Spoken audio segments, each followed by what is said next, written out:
there, friends. This is Dave Hurwitz, executive editor at ClassicsToday.com, here to answer that urgent musical question: why didn't Sibelius die of syphilis? He had it. So many composers had it. We know about them. There's Schubert, there's Donizetti, there's Smetana, there's Joplin, there's endless numbers of composers who died of syphilis, but others didn't. And the question was, were they somehow unbelievably pure celibate creatures? Did they avoid it? What was the deal? It always bothered me, as a historian, as a student of history, as to why some people survive and some people don't. And the social history of sex, usually in composer biographies, is limited to, he caught syphilis, he died. However, I have the answer. And the answer really is fascinating. I mean, some of you people who are doctors probably already know the answer, but I didn't know the answer. And I'm sure many other normal people didn't know the answers. And I really believe it's kind of worth talking about, believe it or not. And I wrote an editorial about it. So I'm going to read it. And here it is. Here it is, the truth. You ready? Here we go. You read about it regularly in composers' biographies. Schubert, Donizetti, Schumann, Smetana, Wolf, Joplin, Delius, all were likely victims of syphilis. Other sexually transmitted diseases were just as common in ages past. Rossini, for example, suffered from gonorrhea throughout his later life and was so full of enthusiasm for his urinary catheters that he kept them on display in his studio for the delectation of visitors. It certainly gives a new twist to his sins of old age, doesn't it? You may well be asking why I bothered to talk about this at all. The reason is simple. Open discussion of the subject reveals telling facts about the differences between 19th century society and ours, and earlier than 19th century, and they answer some basic questions that might at first seem very puzzling. For example, assuming a basic similarity in behavior, why did some composers survive their early maturity while others did not?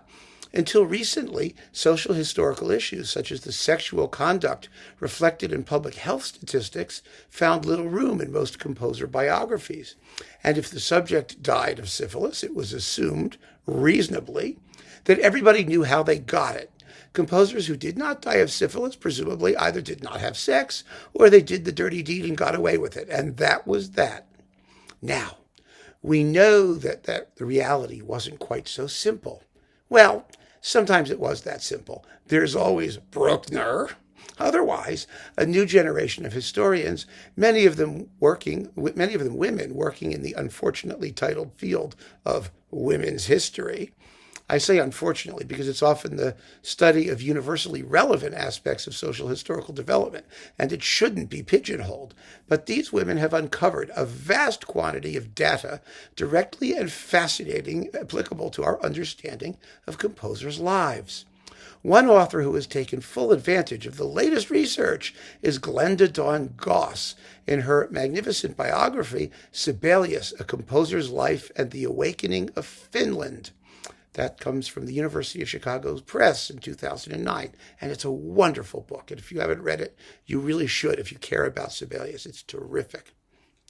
Goss's book is both a biography and a social history. It seeks to place the composer in his context, and along the way it provides a wealth of facts, large and small, that might otherwise have gone unobserved. We learned, for example, that although premarital sex was illegal in Finland, prostitution itself was not actually banned until 1889. That's a very male outlook, as you could see. This fact alone speaks volumes about the behavior of married men, never mind randy students and bachelors like Sibelius. High-class hookers were imported from Stockholm, perhaps the legendary source of Swedish porn to this day. The major brothels in Helsinki had really cool names like El Dorado, Alhambra, Mesopotamia, Philadelphia, and most fearsome of all, Goss tells us, Green Hell. I love that one. We may speak of these facts jocularly. I mean, I certainly am going to. But the social cost of all this was, of course, incalculable. The women employed in the brothels were invariably poor, ultimately sickly, and despised as vectors of illness. Their children were bastards, unlikely to survive infancy. Sibelius was a chronic hypochondriac. He was also known as something of a wild man during his student periods in Berlin and Vienna, and he reported to his friends that he had contracted syphilis. In the period before antibiotics, there were treatments of varying effectiveness, including dangerous heavy metal injections and a primitive form of inoculation with, believe it or not, malaria. Ugh. Goss relates that Sibelius assured his wife-to-be, I know, who was well aware of her fiancé's reputation, that he had received this inoculation before they were married. And remember, Sibelius lived to be, 95, 97, something like that, which is kind of amazing when you think about it. So this is very interesting, but it doesn't answer a very basic question. Did Sibelius have syphilis or didn't he? And if he did, why didn't he go blind, insane, and drop dead much, much sooner than he really did? He made it, here I answer my own question, to the ripe old age of 91, smoking and drinking all the way, while his wife did even better. She was born in 1871 and died in 1969. They had 6 daughters, 5 of whom survived infancy. So Goss did the smart thing. She went to the National Institutes of Health in Bethesda, Maryland, and she actually asked an expert.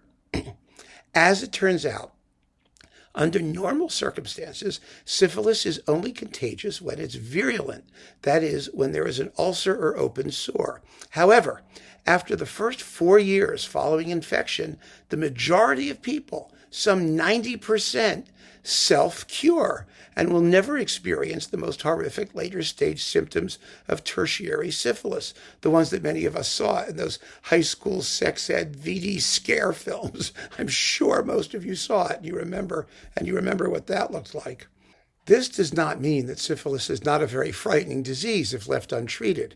And in the days when there were no antibiotics, it was even more terrifying. Its second phase rash, which most people will get several weeks after the initial canker sore disappears, is disgusting. But it's worth remembering that life in the days before deodorant and toilet paper was pretty disgusting anyway, so it may be that fewer people noticed. Liszt spent a good bit of his adult life with some sort of nameless rash, never mind body warts, you've seen the pictures, plus a gum disease of 3, and it certainly didn't slow him down.